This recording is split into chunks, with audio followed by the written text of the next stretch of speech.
Sir నమస్తే. నమస్తే అండి. ఇద్దరు సమకాలీకులైన రాజకీయ నాయకులు 1978లో ఒకేసారి ఎమ్మెల్యేలుగా ఎన్నికైన వ్యక్తులు నారా చంద్రబాబు నాయుడు గారు, వెంకయ్య నాయుడు గారు. ఆ సందర్భంగా ఆయన ఏదో ఒక సలహా ఇచ్చినట్టున్నారు. అంటే 2047 కాదు, ప్రస్తుత కాలానుగుణంగా ఇప్పటి గురించి ఆలోచిస్తే బాగుంటుంది అన్న ఉద్దేశం ఆయనది. అంటే ఆయన వేరే విధంగా ఏం చెప్పలా. 2047 అది మంచి ఉద్దేశమే, కాకపోతే ఇప్పుడు పరిస్థితులు కూడా చూసుకోండి అన్నట్టు సలహా ఇవ్వబోయాడు ఆయన.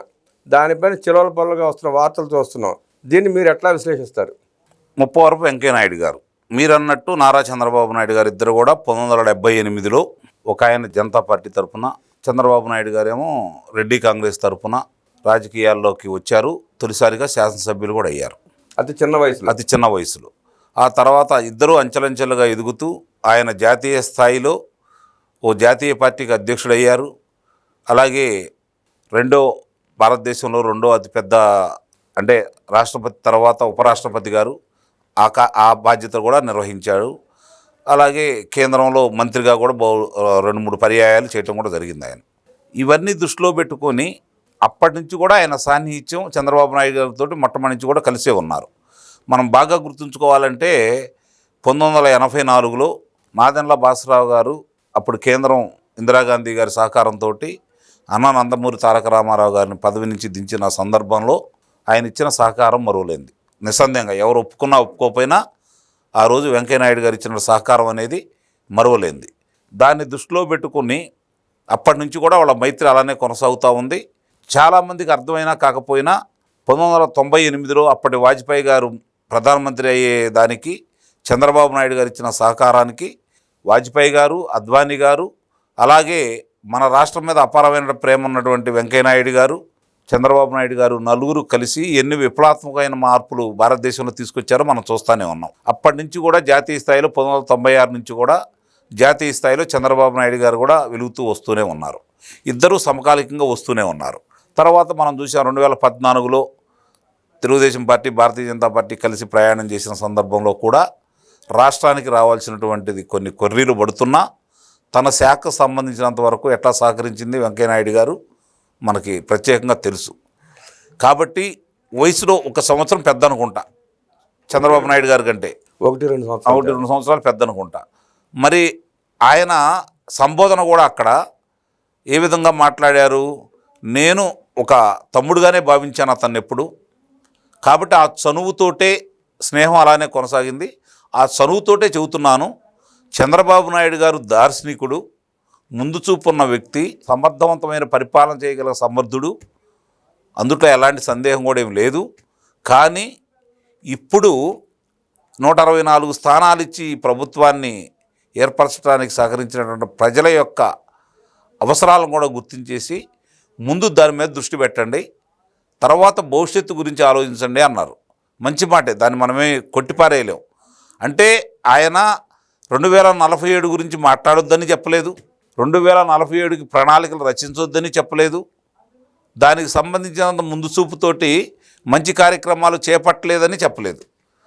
దాని గురించి రకరకాలుగా మాట్లాడుకునే వాళ్ళకి నా తరపు నుంచి నేను చెప్పేది ఏంటంటే, చంద్రబాబు నాయుడు గారిని ఎందుకు సమర్థించాలి అంటే ఇక్కడ మనం గమనించుకోవాలి అంటే, ఆ రోజు చంద్రబాబు నాయుడు గారు ముఖ్యమంత్రి అయిన కొత్తలో నీటి ఎద్దడిని గుర్తించేసి ఇంకుడు గుంతల గురించి ఆ రోజు మాట్లాడితే ఎగతాళి చేశారు. బాగా గమనించుకోండి. హైటెక్స్ నిర్మాణాన్ని పూర్తి చేయడానికి ప్రారంభిస్తే కంప్యూటర్లు కూడుబెడతాయా అన్నారు. ఈరోజు కోట్లు కట్టబెడతాయి. అది వాస్తవం, కళ్ళ ముందు కనపడతానే ఉంది. ఈరోజు ఆర్థికంగా వీళ్ళంతా ఇంత అంటే చాలామంది కూడా ఇబ్బందులు లేకుండా ఉండారు అంటే, మధ్యతరగతి వాళ్ళు పిల్లల్ని ఈ విధంగా చదివించుకుంటున్నారు అంటే, ఆ రోజు హైటెక్ సిటీ నిర్మాణాన్ని ఏర్పాటు చేసినందువల్ల చంద్రబాబు నాయుడు గారు దానికి అవసరమైనటువంటి మ్యాన్ పవర్ని ఇక్కడి నుంచే మనమే ఎందుకు ఉత్పత్తి చేయకూడదు, పక్క నుంచి ఎందుకు తెచ్చుకోవాలి, తద్వారా మనకేంటి ఉపయోగం అన్న భావించేసి 32 ఇంజనీరింగ్ కాలేజీలు మామూలుగా సాంకేతిక విద్యాలయాలు ఉన్న సందర్భంగా అవి చాలవని చెప్పని ఆ 5 సంవత్సరాల్లోనే 300 సాంకేతిక విద్యాలయాలను నెలకొల్పాడు. తద్వారా ఈరోజు మన రాష్ట్రంలోనే కాకుండా దేశ విదేశాల్లో మనాళ్ళు ప్రతిభ చాటే అవకాశాన్ని ఇచ్చారు. మరి ఇది ఆ రోజు ఆయన కనుక ముందు చూపుతో ఆలోచించకపోతే ఇది సాధ్యపడేదా? ఈరోజు తలమానికంగా తెలంగాణకి తలమానికంగా హైదరాబాద్ నగరం ఇంత ఆదాయాన్ని సమకూర్చగలిగేదా? ఆ రోజు ఆయన చేసుకుంటూ వస్తున్నారు, ఇదే చేసుకుంటూ వచ్చాం, దాని గురించి ఆలోచించలేదు కదా. అట్లా ముందుకు వెళ్తూనే ఉన్నారు కదా. ఇప్పటి కూడా ఆంధ్ర రాష్ట్రానికి సంబంధించి నీటి ఎద్దడిని దృష్టిలో పెట్టుకొని చంద్రబాబు నాయుడు గారు బనకచర్ల, మనం బాగా గమనించుకోండి, బనకచర్ల ఆలోచన తీసుకురావడం కూడా జరిగింది కదా. తద్వారా రాయలసీమకే కాకుండా పొరుగు రాష్ట్రాలకు కూడా మేలు జరుగుతుంది. ఇక్కడ గమనించుకోవాల్సిన అంశం, పొరుగున 3 రాష్ట్రాలు, సరిహద్దు రాష్ట్రాలు, సరిహద్దు రాష్ట్రాలకు కూడా మేలు జరుగుతుంది. ఎందుకంటే రేపు పొద్దున పోలవరం ఈ రోజు కాదు కదా, 90 సంవత్సరాల కళ, అది వేగవంతంగా పూర్తవుతుంది. జాతీయ స్థాయిలో 16 బహుళ జాతక సార్థకమైనటువంటి ఈ జలాశయాలకు సంబంధించి నత్తనడక నడుస్తున్న సందర్భంగా ఒక్క ఆంధ్ర రాష్ట్రంలోనే పోలవరం 70% 5 సంవత్సరాలు ఆయన పూర్తి చేయగలిగాడు. 73% అయిందండి. 72% పూర్తయిపోయింది. 72% పూర్తయిపోయినటువంటి దాన్ని వీళ్ళు వచ్చేసి రివర్స్ టెండరింగ్ అని చెప్పని 2% కూడా పూర్తి చేయకుండా పడకేపిస్తే, ఈరోజు అది పూర్తి చేస్తే తద్వారా ఆ నీటి ద్వారా సముద్రం పాలు కాకుండా, ఇప్పుడు పక్కన ఉన్న చైనా చూసుకుందామండి, ఇంకా వాళ్ళు ఎందుకు కట్టుకుంటూ వస్తున్నారు, వాళ్ళు అభివృద్ధి చెందినా కూడా, అంటే నీటి అవసరాలు వాళ్ళు గుర్తించారు. భవిష్యత్ తరాల కోసం వాళ్ళు ఆలోచిస్తున్నారు.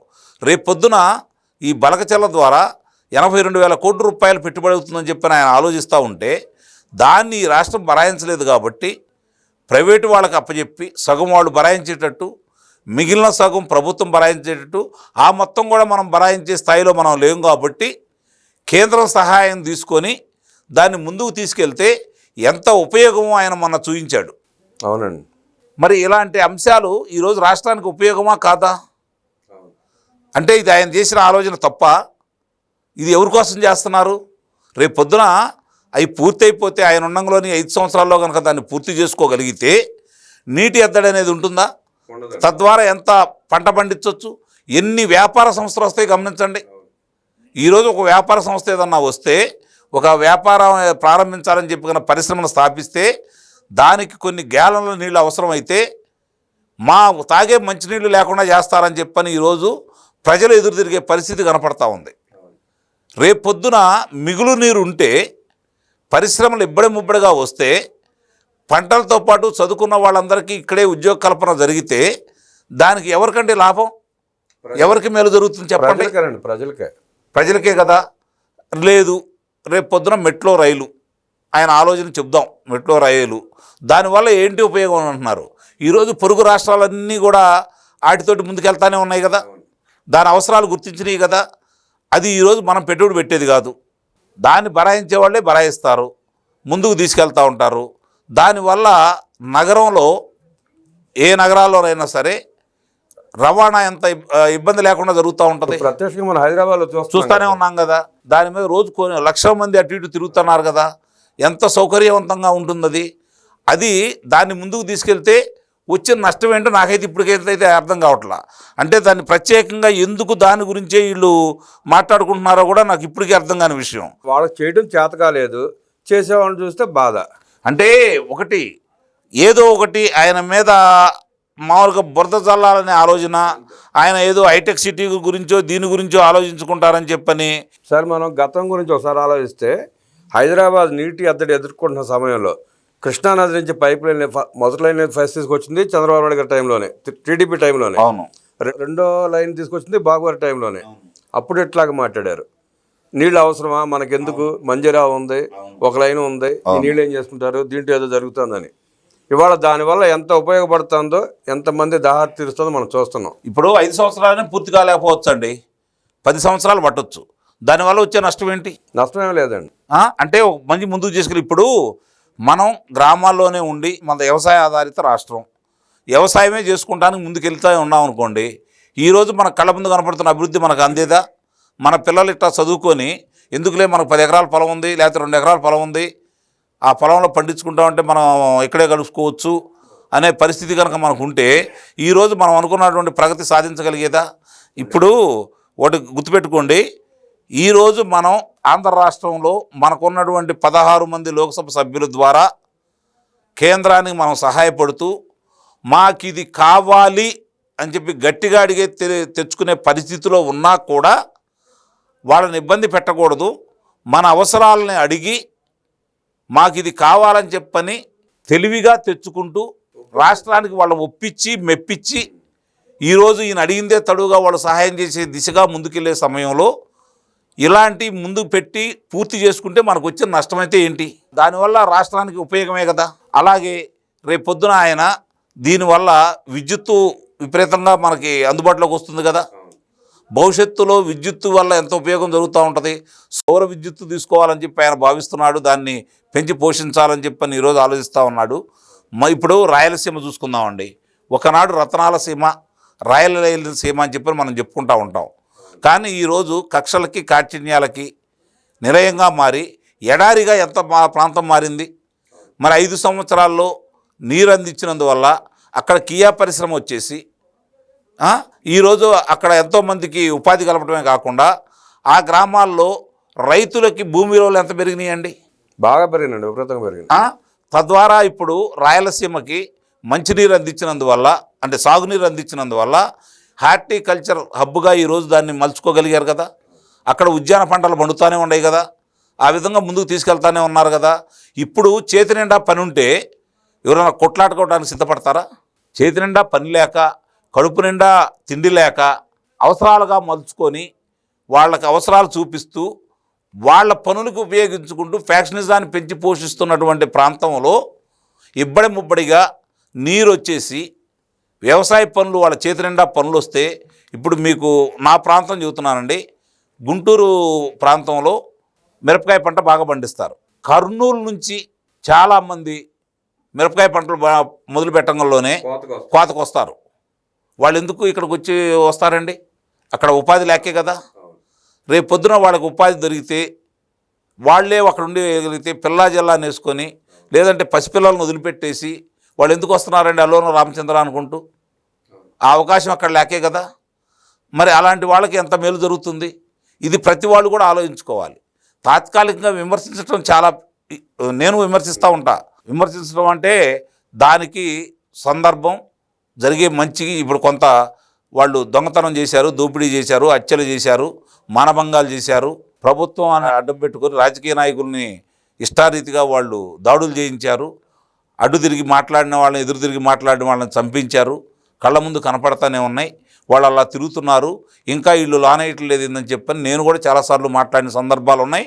ఇప్పుడు కూడా నేను మాట్లాడతా కొన్ని విషయాల్లో కళ్ళ ముందు కనపడేటప్పుడు. కానీ మంచిని మంచి చెప్పగలగాలి, పొరపాటు జరుగుతుంటే ఎత్తి చూపాలి. శుతిమెత్తగా ప్రభుత్వానికి ఏది మేలు జరిగిద్దో, ప్రజలకు ఏం మేలు జరిగిద్దో దాని గురించి మాత్రమే మనం అంశాలు బయటికి తీయాలి. అంతేగాని ప్రతిదీ గుడ్డిగా వ్యతిరేకించాలని చెప్పని, ఇదేదో చంద్రబాబు నాయుడు గారు ఇప్పుడు కూడా ఇంకా ఏం ఆలోచించట్లేదు, దీని గురించి పట్టించుకోవట్లేదు, పరిపాలన మీదకి వెళ్తారు, అధికారుల మీదకి వెళ్తారంటే కొన్ని పొరపాట్లు జరుగుతూ ఉంటాయి. తద్వారా మేరెంత జరుగుతుంది. ఇప్పుడు ఈ చంద్రబాబు నాయుడు గారి టర్మ్లో ఒక బనకచర్ల గురించి మాట్లాడలేదండి. అభివృద్ధి, ఇండస్ట్రీస్ తీసుకురావడం, ఉద్యోగ కల్పన, అన్ని పనులు చేసుకెళ్తున్నాడు ఆయన. ఇది వాళ్ళు అన్నదానికి, వాళ్ళు దీని గురించి మాట్లాడేదానికి నేను చెప్తున్నాను అనమాట. ఈ మధ్య తెలంగాణ నాయకులు కూడా అభ్యంతరం వ్యక్తం చేస్తూ మాట్లాడారు. దానికి అర్థం లేదు. దానికి ఏమైనా అర్థం ఉందా? అవును. ఇప్పుడు ఇది మనం ఇట్లా ఉండాం, ఇక్కడ నీరు కిందకు వస్తూ ఉంది, గోదావరి, దాని నుంచి గోదావరిలోంచి వృధా జలాలు సముద్రానికి పాలవుతూ ఉంది. సముద్రానికి పాలయ్యే జలాలను ఒడిసి పట్టుకొని ప్రాంతాలను అభివృద్ధి చేస్తూ ఉంటే వాళ్ళకు వచ్చిన నష్టం ఏంటి? దానివల్ల తెలంగాణకు కూడా కొంత లాభం జరుగుతుంది. కానీ ఇప్పుడు ఏంటంటే రాజకీయంగా లబ్ధి పొందడం కోసం వాళ్ళ పార్టీ ఈరోజు ఇబ్బందుల్లో ఉంది కాబట్టి మళ్ళీ ప్రాంతీయ విద్వేషాలు రెచ్చగొట్టి వాళ్ళు బలపడటానికి ప్రయత్నం చేస్తున్నారే తప్ప దానివల్ల వాళ్ళకే నష్టం జరిగిద్దని ఆలోచించుకోవట్లేదు. దానివల్ల మన ప్రాంతం బాగుపడుతుంది, లాభం చేయకూడదన్న ఇది జ్ఞానం లేకుండా ఎస్పెషల్ మాట. అవును, రేపు పొద్దున ఇది విస్తృతంగా చర్చ వచ్చింది అనుకోండి, ఇప్పుడు వాళ్ళకే ఇబ్బంది కదా. ఇంత జరిగినా కూడా మీరు ఇంకా మళ్ళీ ప్రాంతీయ ద్వేషాలు రెచ్చగొట్టడానికి ప్రయత్నం చేస్తున్నారా? మీరు రాజకీయ అవసరాల కోసం అన్నదమ్ములుగా కలిసి ఉన్న మమ్మల్ని విడదీయాలని చెప్పని మీరు భావిస్తున్నారని చెప్పని రేపు ప్రజలు ఇంకొంచెం వాళ్ళని దూరం పెట్టే అవకాశం అయితే ఉంటుంది. ఇది గమనించకుండా ఇష్టారీతిగా మాట్లాడుతూ ఉన్నారు. ఉమ్మడి మహబూబ్నగర్ జిల్లా కానీ ఖమ్మం జిల్లా కానీ బాగుపడే ప్రయత్నం ఉంటుందండి నిస్సందేహంగా అండి. అంటే ఇప్పుడు ఇంకోటి గమనించుకోండి, రేపు పొద్దున గోదావరి జలాలు మనం విస్తృతంగా వినియోగంలోకి వస్తే, కృష్ణా జలాలు మనకు అవసరం తగ్గితే దానివల్ల అది తెలంగాణ ప్రాంతం ఉపయోగించుకోవచ్చు, తెలంగాణ వాడుకోవచ్చు, కర్ణాటక వాడుకోవచ్చు, అలాగే తమిళనాడు వాడుకోవచ్చు. 3 రాష్ట్రాలకి ఉపయోగపడుతుంది. మిగులు జలాలు సముద్రం పాలు చేయకుండా అందించాలనే కదా ఆయన తాపత్రయం. దాంతోపాటు ఇప్పుడు అభివృద్ధి, ఇప్పుడు ఎక్కడెక్కడో పరిశ్రమ ఎందుకు తీసుకురావాలనుకుంటున్నారు? వ్యవసాయం చేసేవాళ్ళు తగ్గిపోయారు, భూమి అట్లానే ఉంది. వ్యవసాయదారు కుటుంబాలు కూడా ఈరోజు ఉన్న పరిస్థితుల్లో ఆర్థిక ఇబ్బందులు, ఎందుకంటే వ్యవసాయం గిట్టుబాటు కావట్లేదు, చాలా వరకు ప్రకృతి సహకరించట్లేదన్న ఉద్దేశంతో మధ్య మార్గాలు ఏదో చూసుకుంటా ఉన్నారు, ప్రత్యామ్నాయ మార్గాలు చూసుకుంటా ఉన్నారు. పిల్లలు అందుబాటులోకి వచ్చి చదువుకొని ఉద్యోగాలు చేసుకుంటా ఉంటే మనం పడే కష్టం వాళ్ళు ఎందుకు పడాలా, కనీసం వాళ్ళన్నా సుఖంగా ఉంటారు కదా అని చెప్పని తల్లిదండ్రులు త్యాగం చేస్తున్నారు ఈరోజు పిల్లల కోసం, వాళ్ళ జీవితాలను త్యాగం చేస్తున్నారు. అందుట్లో ఎలాంటి సందేహం కూడా ఏం లేదు. మరి ఈరోజు వాళ్ళు అంత త్యాగం చేసేవాళ్ళు సంతృప్తిగా ఉండాలి అంటే రేపొద్దున పిల్లలు ఎక్కడన్నా ఉన్నా కూడా వాళ్ళకున్న 2 ఎకరాలు 4 ఎకరాలు 10 ఎకరాలు సమృద్ధిగా నీరంటూ ఉంటే అప్పటికి ఈ ప్రకృతికి విపత్తులు రాకుండా ఉండే పంటలు వాళ్ళు కూడా దానికి వెళ్ళిపోతారు కదా. రేపు పొద్దున ఉద్యానవన పంటలు పెరగవచ్చు, పండ్ల తోటలు పెరగవచ్చు, రకరకాలుగా చేసుకుంటూ వెళ్ళిపోవచ్చు. నీరు అంటూ అందుబాటులో ఉంటే ఏమైనా చేసుకోవచ్చు కదా. అంటే భూగర్భ జలాలు పెరిగితే విద్యుత్ వినియోగం కూడా తగ్గింది కదా. ఈరోజు ఒక మెట్ట ప్రాంతంలో ప్రభుత్వమే బరాయిస్తుంది కదా, అంటే మన డబ్బేగా, రేపు పొద్దున అది తప్పిద్ది కదా. డ్రిప్ ఇరిగేషన్ ఇస్తున్నారు, సబ్సిడీ ఇస్తున్నారు, అవన్నీ తప్పుతాయి కదా రేపు పొద్దున నీరు అందుబాటులోకి వస్తే. అంటే మనం ఒక మాట అంటాం అనేది చాలా సులువండి రామబ్రహ్మం గారు. ఒక వ్యక్తిని విమర్శించడం కూడా చాలా సులువే, కానీ అంటే సహజంగానే విమర్శ చేస్తుంటే ఒక తిట్టు తిడితే ప్రజల్లోకి తొందరగా వెళ్తుంది. చంద్రబాబు గారి ఆలోచన చాలా దూర ఆలోచన ఉంటుందండి. చాలా పలు రకాలుగా ఆలోచించి ఆయన నిర్ణయం తీసుకున్నారంటే దాని వెనక చాలా ప్రయోజనాలు ఉంటాయి. ప్రయోజనాలు కానీ ఆయన వివరిస్తున్నాడు, మీరు గమనించండి. దీనివల్ల జరిగే ఉపయోగాలు ఏంటి, దీనివల్ల జరిగే మేలేంటి, తద్వారా రాష్ట్రానికి ఎలా ఉపయోగపడుతుంది, పారిశ్రామిక రంగం ఎలా అభివృద్ధి చెందుతుంది, వ్యవసాయ రంగం ఎలా అభివృద్ధి చెందుతుంది, మానవ సంబంధాలు ఎలా మెరుగుపడతాయి. గమనించుకోండి, ఈరోజు పిల్లలు వలసపోయి ఎక్కడో ఉద్యోగాలు చేసుకుంటా ఉంటే ఈరోజు తల్లిదండ్రులు బిక్కుబిక్కుమంటూ చాలా గ్రామాల్లో, నాకు తెలిసి రైతు కుటుంబాల్లో రోజుకి 10 మంది వాళ్ళ ఇంట్లో భోంచేసేవాళ్ళండి. వాస్తవం. వాళ్ళ దగ్గర పనిచేసేవాళ్ళు కావచ్చు, లేకపోతే వివిధ వృత్తుల వాళ్ళు కావచ్చు, పొరుగు నుంచి వచ్చిన వాళ్ళు కావచ్చు. కనీసం ఒక 10 ఎకరాలు 15 ఎకరాలు ఉన్న రైతు కుటుంబంలో రోజుకు 10 మంది ఆ మహాతల్లి వండి పెట్టేది. కానీ ఈరోజు వాళ్ళు వండుకోలేని పరిస్థితిలో ఉన్నారు. ఈరోజు వాస్తవం. పిల్లలు పట్టచేత పట్టుకొని బతుకు తెరువు కోసం వెళ్తూ ఉంటే వాళ్ళ గురించి పట్టించుకునే వాళ్ళు లేరు. ఈరోజు అలాంటి కుటుంబాలు, కొన్ని వేల లక్షల కుటుంబాలు ఈరోజు వాళ్ళకు వాళ్ళు చేసుకోవడానికి ఇబ్బందులు పడుతూ ఉన్నారు. పాడి పంటలతోటి కలకాడలాడిన ఇళ్ళు ఈరోజు బోసిపోయి కనపడతా ఉన్నాయి. రేపు పొద్దున ఇవన్నీ వృద్ధి చెంది, ఇప్పుడు వ్యవసాయం ఈ విధంగా వృద్ధి చెందిందనుకోండి, అందుబాటులోకి వచ్చిందనుకోండి, నిస్సందేహంగా 10 ఎకరాలు ఉన్నటువంటి రైతు బిడ్డ చదువుకున్నా కూడా తల్లిదండ్రుల కోసం ఇక్కడే ఉంటాడు, లేదంటే ఇక్కడే ఉద్యోగం చేసుకుంటూ అందుబాటులో ఉంటాడు. మనం గమనిస్తే తెలుగుదేశం పార్టీ అధికారంలోకి వచ్చిన తర్వాత రాయలసీమ చాలా అభివృద్ధి చెందింది. నీటిపారుదల రంగంలో కూడా బాగా అభివృద్ధి చేసింది టీడీపీ పార్టీ. నిస్సందేహంగా మన టీడీపీ పార్టీ ఎప్పుడైతే వచ్చిందో అప్పటి నుంచి కాస్త ఫ్యాక్షన్ తగ్గి ప్రజలు కొంచెం చదువుబాటు పట్టనివ్వండి, పనులు చేసుకోనివ్వండి, రకరకాల కార్యక్రమాలు జరుగుతున్నాయి. ఈ 90 తర్వాత శాంత ఫ్యాక్షన్ రూపుమాపిపోయింది ఆల్మోస్ట్ ఆల్. మధ్యకాలంలో రాజశేఖర రెడ్డి గారు సీఎంగా ఉన్నప్పుడు కొంచెం అడౌట్ జరిగినా కొంచెం అది ఎక్కువే జరిగింది, బాగానే జరిగింది. మళ్ళీ జగన్మోహన్ రెడ్డి వచ్చి దానికి ఇంకా మళ్ళీ దానికి ఆజ్యం పోశాడు. తెలుగుదేశం పార్టీ అధికారంలో ఉన్నప్పుడు ఫ్యాక్షన్ లేదు, గొడవలు లేవు, హత్యలు లేవు. ఎప్పుడైతే రాజశేఖర రెడ్డి కాంగ్రెస్ పార్టీ, జగన్మోహన్ రెడ్డి వచ్చినప్పుడు మాత్రమే ఈ హత్యలు మళ్ళీ పరంపర కొనసాగింది. ఇప్పుడు అలాగే చంద్రబాబు గారి బనకచర్ల ఆలోచన అద్భుతమైన ఆలోచన అండి. ఆ ప్రాజెక్టు నెరవేరితే కనుక రాష్ట్రం సస్యశ్యామలం అవుతుంది. ఒక రాయలసీమ కాదండి, ఉత్తరాంధ్ర నుంచి రాయలసీమ వరకు. ఇప్పుడు ఇంకోటి మీరు గమనించండి, రాయలసీమ ప్రాంతం కావచ్చు, ప్రకాశం జిల్లాలో కావచ్చు, చాలా ప్రాంతం ఈరోజు నిరుపయోగంగా ఉంది. పరిశ్రమలకి చాలా ఉపయోగం అది. ఇటు చూస్తే తెలంగాణ ఒక రకంగా హైదరాబాద్ దాటి ఎక్కడికో వెళ్ళిపోయింది. ఇది విస్తరించడానికి పెద్ద అవకాశం కూడా తక్కువ. అటు వచ్చేసరికి చెన్నై ఆగిపోయింది, ఇటు వచ్చేసరికి కర్ణాటక ఆగిపోయింది. ఇప్పుడు ఈ మూడిటికి మధ్యలో ఉంది రాయలసీమ ప్రాంతం. రేపు పొద్దున పరిశ్రమలు ఇబ్బడిగా రావాలి అంటే నీరు కావాలి. వరొకళ్ళు కొప్పతి 2 ఇండస్ట్రియల్ హబ్స్ బ్రహ్మాండంగా సాగుతాయి. మీకు 12 లేన్ల రోడ్డు ఇప్పుడు శాంక్షన్ అయింది. అవును, శంషాబాద్ ఎయిర్పోర్ట్ నుంచి బెంగళూరు ఎయిర్పోర్ట్ దాకా ఆ రోడ్డు కంప్లీట్ అయ్యి ఈ 2 అభివృద్ధి చెందితే ఎంత పారిశ్రామికంగా ఆంధ్రప్రదేశ్, ముఖ్యంగా రాయలసీమ అభివృద్ధి చెందుతుందో చూడండి.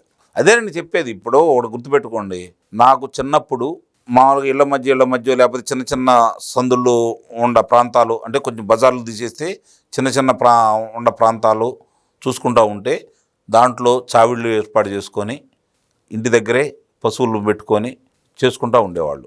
తర్వాత రోడ్డు కొంచెం విస్తరించిన తర్వాత చిన్నప్పుడు మామూలుగా ఎక్కడికన్నా వెళ్ళాలి అంటే చెప్పులు ఉండేవి కాదు. వర్షం పడితే చెప్పులు వేసుకునే పరిస్థితి అయితే లేదు. గ్రామాల్లో చెప్పులు అయితే ఉండేవి కాదు. మరి ఎంత దూరమైన నడకే. బాగా ఉంటే అప్పుడు నా చిన్నప్పుడు ఏమడిగారా కట్నం అంటే ర్యాలీ సైకిల్, అంబర్ సైకిల్ అడిగేవాళ్ళట, వాచి ఉంగరం అడిగేవాళ్ళంట. అంబర్ సైకిల్ గొప్ప. మరి ఈరోజు పరిస్థితులు ఇలా మారిపోయినాయి. చెప్పులు లేకుండా ఎవరైనా బయటకు వస్తున్నారా? నాకు తెలిసి ఏ రైతు కూడా, వ్యవసాయం చేసుకోవడానికి వెళ్ళే రైతు కూడా చెప్పులు వేసుకున్న సందర్భాలు నాకు కనపడేది కాదు. ఇంటికి వచ్చిన తర్వాత ముళ్ళు గుచ్చుకుంటే చీకట్లోనే ఆ ముళ్ళు తీయించుకునేవాళ్ళు. మంగళ్ళు అందుబాటులో ఉంటే వాళ్ళ చేత గోరుగుళ్ళు అని చెప్పని ఉండేది, దాని చేత ముళ్ళు తీయించుకునేవాళ్ళు. అన్ని ఇబ్బందులు పడి ఈరోజు ఇన్ని సౌకర్యాలు వచ్చిన తర్వాత, ఇప్పుడు ఈ సౌకర్యాలు వచ్చిన తర్వాత నిజంగానే శాకిరి తగ్గింది, ఒంటికి శాకిరి తగ్గింది, అనారోగ్యాలు పెరుగుతూనే ఉన్నాయి. కానీ ఈరోజు సుఖంగా ఉండారా లేదా? అవును. సౌకర్యాలు కనపడుతున్నాయా లేదా? ఈరోజు వాహనం లేని ఇల్లు ఉందా? 2-3 వాహనాలు అయినాయి, అవుతున్నాయి కదా. మరి దాన్ని మనం వదిలేద్దామా? ఆ రోజు నడక సరిపోయేది, వెళ్ళేవాళ్ళు. ఈరోజు నడిచేవాళ్ళు ఉన్నారా? లేరు. చేయగలరా? ఆ శాఖలు ఈరోజు చేస్తున్నారా? మనకు తెలిసినాకే విజయవాడ నుంచి హైదరాబాద్ అంటే 10 గంటల ప్రయాణం పట్టేదండి. 10 గంటలు కాదండి, నాకు బాగా గుర్తు, 12 గంటలు కూడా పట్టేది. 12 గంటలు కాదండి. ఒక్కో రోజు సూర్యాపేట ఈ మధ్య ఏదన్నా లారీయో బస్సు కమాన్ కట్టలు ఇరిగిపోయి లేకపోతే టైర్లు పేలిపోయి ఆగిపోతే, అది బండి అడ్డం తిరిగితే ఒక్కొక్క రోజు మామూలుగా దాబాల దగ్గర ఇసుక తిన్నెల మీద పడుకున్న రోజులు నాకు తెలుసు. నాకు బాగా రోజు 2 రోజులు కూడా పట్టేది. అలాంటిది 4 గంటల ప్రయాణానికి వచ్చేసాం కదా. కాలానుగుణంగా మార్పులు జరుగుతున్నాయి సార్. అట్లాగే చంద్రబాబు నాయుడు గారు కూడా బనకచర్ల ప్రాజెక్ట్ అనేది మొదలుపెట్టి 4-5 ఏళ్ళ 10 ఏళ్ళ కంప్లీట్ చేసుకుంటే కనీసం ఆయన ఉద్దేశం ఏంటంటే 2047 నాటికి ఆంధ్రప్రదేశ్ అద్భుతమైన రాష్ట్రంగా తయారవుతుంది, దేశంలోనే కాకుండా ప్రపంచంలో ఒక మంచి రాష్ట్రంగా ఉంటుందనే ఉద్దేశం అయింది. ఇప్పుడు ఆయన సైబరాబాద్ నిర్మాణం ప్రారంభించారండి, హైటెక్ సిటీ నిర్మాణం ప్రారంభించారు. తర్వాత వచ్చిన ముఖ్యమంత్రులు దాన్ని చెడగొట్టకుండా నిలబెట్టారు కాబట్టి ఈరోజు ఆదాయం అందరికి అందుతూ ఉంది. ఆంధ్ర రాష్ట్ర ముఖ్యమంత్రి అది చెడగొట్టాడు కాబట్టే కదా మనం ఇన్ని తిప్పలు పడతా ఉంది. ఈరోజు విద్యుత్ తీసుకున్నా, లేదంటే పోలవరం తీసుకున్నా కూడా, మరి అమరావతి నిర్మాణం తీసుకున్నా కూడా ఈరోజు ఇబ్బందులు ఎందుకు పడుతున్నాం? దాన్ని నాశనం చేయడానికి ప్రయత్నం చేశాడు కాబట్టి. మనం దగ్గరగా చూసాం సార్. 90లో చంద్రబాబు నాయుడు గారు ముఖ్యమంత్రి అయిన తర్వాత సైబరాబాద్ నిర్మాణానికి అంకురార్పణ చేసిన తర్వాత, హైటెక్ సిటీ కట్టిన తర్వాత మాత్రం ఇవాళ ఎంత ఉందని గజం 2 లక్షలు 2.5 లక్షలకి వెళ్ళింది అక్కడ. అవును. 95 ముందు నానక్రామగూడ, వట్టినాగులపల్లి ఆ ప్రాంతం అంతా 4 లక్షలు 3 లక్షలు ₹1 లక్ష అండి ఎకరం. ఇవాళ అదే ఎకరం 200 కోట్లు అయ్యింది దగ్గర. మీరు అక్కడ దాకా వెళ్ళారు, నాకు మణికొండ తెలుసు. మణికొండ ప్రాంతం అంతా ₹1,00,000 2 లక్షల రూపాయలు కొన్న సందర్భాలు నాకు తెలుసు. 81 నుంచి నేను హైదరాబాద్ నగరానికి వస్తూనే ఉన్నా. ఇక్కడ పరిస్థితులు నాకు తెలుసు. తెలుగు మాట్లాడాలంటే దొరికేవాళ్ళు కాదు. వాస్తవం. ఈరోజు పరిస్థితి ఏంటి? హైదరాబాద్ నగర పరిస్థితి. ఎందుకు ఇంతమంది వచ్చారు? ఎందుకు ఇంతమందికి ఉపాధి కలుగుతుంది? అది ముందు చూపుతోటి. సరే, రాజకీయాలకు ఏ విధంగా మాట్లాడుకుంటారు. చేసిన మంచిని మనం చెప్పుకోవాలి, చెడ్డని విమర్శించాలి. మంచిని కూడా విమర్శించే దౌర్భాగ్య స్థితి ఉంటే మనం ఏం చేయగలం చెప్పండి? ఏదేమైనా ఆయన యొక్క ఆలోచనలు అర్థం చేసుకున్న వాళ్ళకి, ఆయన ఆలోచనకు అనుగుణంగా నడిచిన వాళ్ళకి భవిష్యత్తు అనేది చాలా గొప్పగా అయితే ఉంటుంది. నాశనం చేయాలనుకున్న వాళ్ళకి ఏముంటుంది చెప్పండి?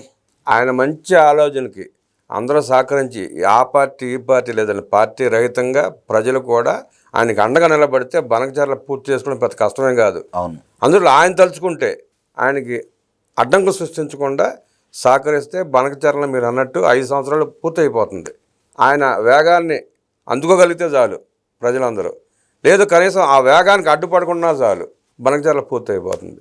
బనకచర్ల గురించి అద్భుతంగా విశ్లేషించిన మీకు ధన్యవాదాలు తెలియజేస్తూ నమస్కారం.